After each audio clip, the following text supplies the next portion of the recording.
Naintindihan mo na ba ang salitang kapag mahal mo, pakawalan mo? Sa una, naguguluhan ako. Kasi syempre, mahal mo nga. Bakit mo naman pakakawalan? Until na-realize ko na totoo pala ang ganito.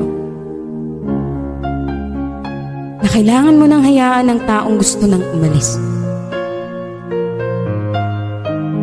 Kailangan mo nang pakawalan ang taong minahal mo ng totoo. At gusto mong maging masaya siya. Kahit hindi na ikaw ang dahilan sa ngiti niya. At yan ang pinakamasakit sa pagbitaw mo sa kanya.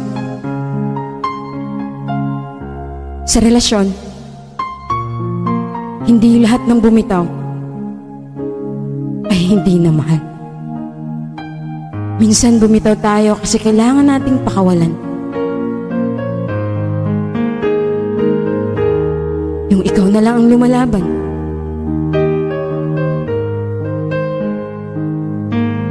Hirap ka nang iangat kasi.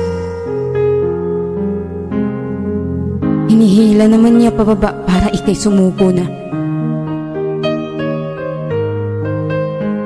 Kung ikaw ang aking tatanungin,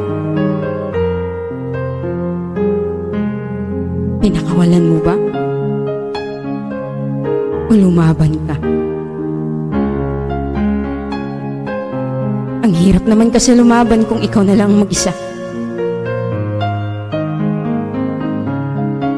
Minsan, ang tao ay nag-iiba. Hindi mo hawak sila. Kapag hindi ka na gusto, pakawalan mo na. Kahit masakit, kahit alam mong ikaw ang masasaktan, at siya ay sasaya pag bitaw mo sa kanya. Mahirap, pero kailangan. Siguro naman hindi na tayo magmukhang tanga. Kung pakakawalan natin ang isang tao, kahit mahal mo pa.